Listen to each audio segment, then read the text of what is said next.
Aku Dita. Aku Sheila. Selamat datang di podcast kami. Nah teman-teman, jadi hari ini tuh kita mau bahas suatu topik terkait penyakit yang mungkin masih jarang banget dibahas oleh orang-orang. Dan penyakit ini tuh sebenarnya cukup unik sih. Apa tuh Sel? Ada cluenya nih teman-teman.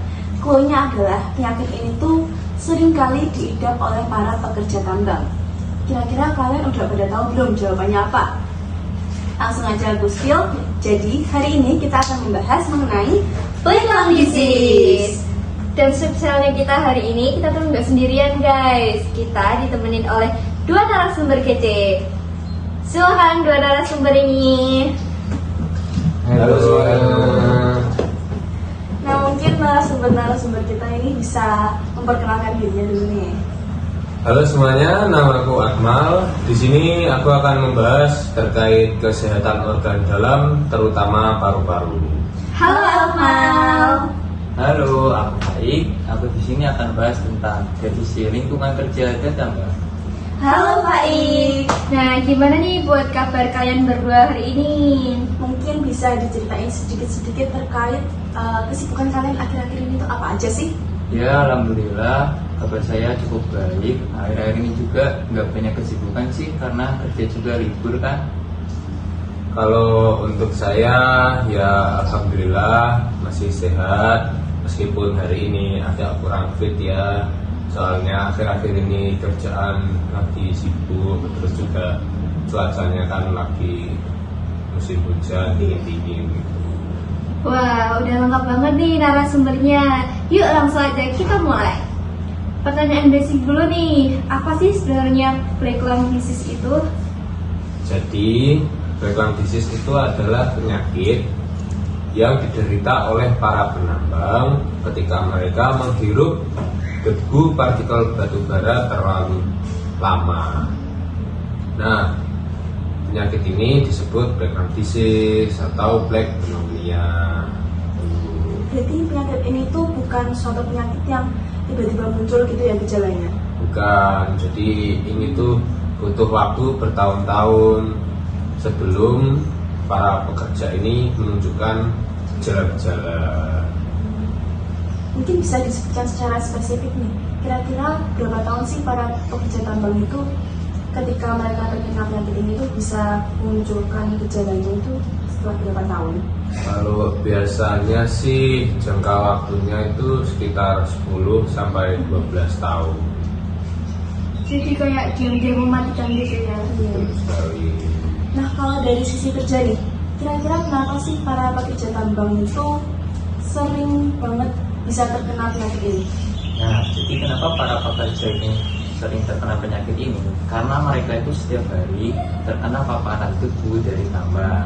Selain karena paparan, aktivitas di dalam tambang juga sangat berpengaruh. Kayak misal contohnya pengeboran dan peledakan batu bara. Nah, aktivitas seperti ini itu menimbulkan debu yang jumlahnya sangat banyak dan berukuran kecil. Nah, jadi tanpa sadar para pekerja itu menghirup debu-debunya, dan kalau dibiarin lama kelamaan debu-debu ini itu akan semakin menumpuk di dalam paru-paru dan menyebabkan penyakit ini. Nah, kan ada masker ya. Kenapa kok pekerja tambang ini masih terkena penyakit? Ya betul. Tapi kan nggak semua masker itu efektif, apalagi yang kualitasnya kurang baik. Jadi belum tentu masker itu bisa menyaring debu yang ukurannya kecil. Terus juga kan penggunaan masker itu kan nggak selalu konsisten ya. Kayak kalau misalnya kita lagi ngobrol sama teman itu lebih nyaman kalau kita nggak pakai masker.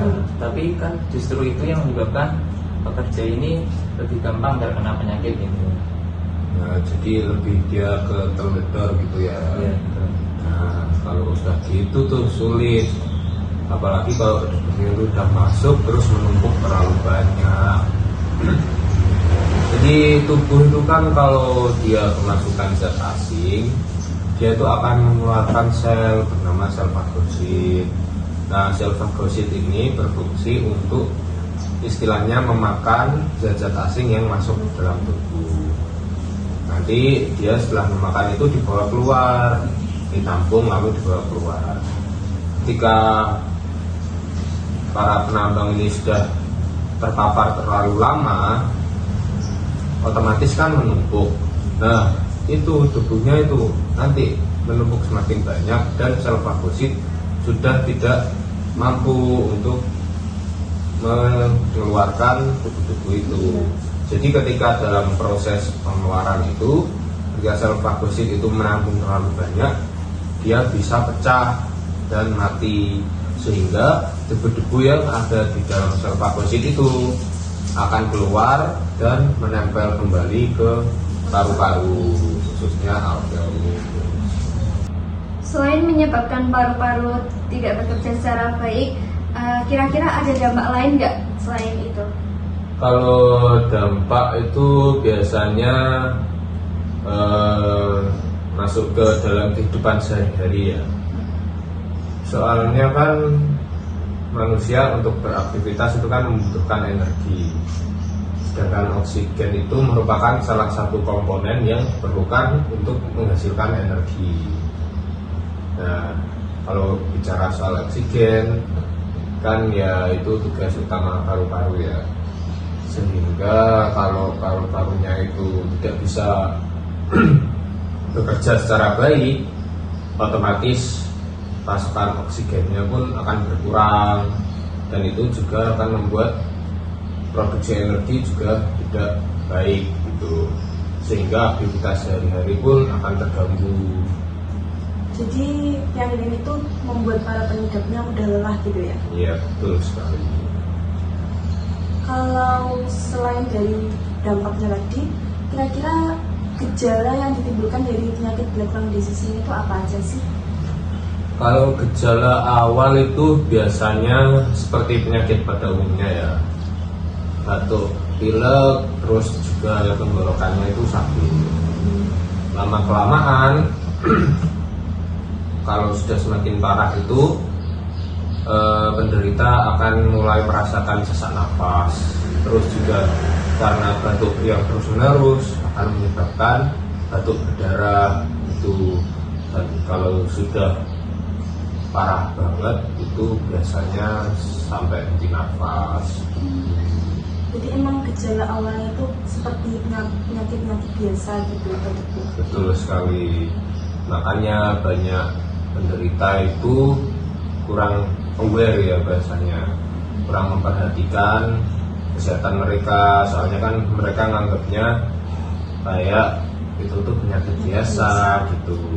Terus mereka pun ya nggak bahasanya nggak memeriksakan diri lah, soalnya ya sekarang BPJS pun kalau misalnya penyakit-penyakitnya yang kurang serius, kurang berat itu tidak masuk ke dalam tabungan BPJS seperti itu. Jadi ya daripada uangnya dipakai buat periksa, mereka lebih memilih untuk menggunakan hal lain. Nah, biasanya para pekerja itu ketahuannya ketika kondisinya udah parah, sudah mulai sesak nafas, batuk berdarah, itu baru diperiksakan. Nah, kalau dari sisi lingkungan kerja, kondisi di lapangan juga sangat pengaruh banget buat munculnya gejala-gejala ini. Kayak ventilasi di dalam tambang yang kurang baik itu membuat debu itu terus berada di udara dan terus-menerus dihisap, dihirup oleh para pekerja, sehingga para pekerja terdampak penyakit ini. Padahal kan kita udah tahu ya bahayanya penyakit itu, kenapa sih masih terjadi sampai sekarang? Ya, ada beberapa faktor yang menyebabkan itu terjadi, kayak kurangnya pengawasan, alat pelindung yang kurang memadai, dan kondisi ekonomi pekerja. Selain beberapa faktor itu, ada juga faktor langsung di lapangan, kayak para pekerja itu udah kebiasaan dengan menghirup debu, jadi mereka itu malah kayak nggak peduli dan mengabaikan itu. Tapi justru itu kan yang malah membuat mereka itu sering mengidap penyakit ini. Jadi istilahnya para pekerja ini tuh tetap memilih pekerjaan tersebut untuk memenuhi kebutuhan mereka ya? Agak miris sih ya. Nah, kalau udah kayak gitu, ada nggak pencegah buat para pekerja tambang? Ya, salah satunya itu perusahaan harus menyediakan alat pelindung yang layak dan memastikan lingkungan kerjanya itu aman. Oh gitu. Jadi selain dari pencegahan itu, kira-kira ada solusi nggak ya? Mungkin di teknologi, soalnya kan sekarang sudah zaman semakin modern, teknologi juga udah semakin canggih nih.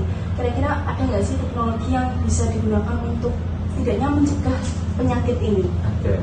Salah satu nama teknologinya itu adalah dust collector atau alat penghisap debu. Jadi alat ini pun dirancang untuk meningkatkan kualitas udara yang ada di dalam tambang. Nah, cara kerjanya itu, jadi alat ini itu pertama menghisap debu kotor yang ada di dalam tambang. Kemudian kalau sudah bisa itu, terus alat ini mengeluarkan udara yang lebih baik dan sehat dihirup oleh para pekerja. Gitu. Nah, selain itu juga pencegahan itu bisa dilakukan sejak dini. Jadi para penambang itu bisa secara rutin memeriksakan diri mereka ke klinik terdekat ataupun klinik yang dimiliki oleh perusahaan, sehingga nanti kesehatannya itu terkontrol, dan jika keadaannya sudah semakin parah, pekerjaannya pun bisa dihentikan untuk sementara.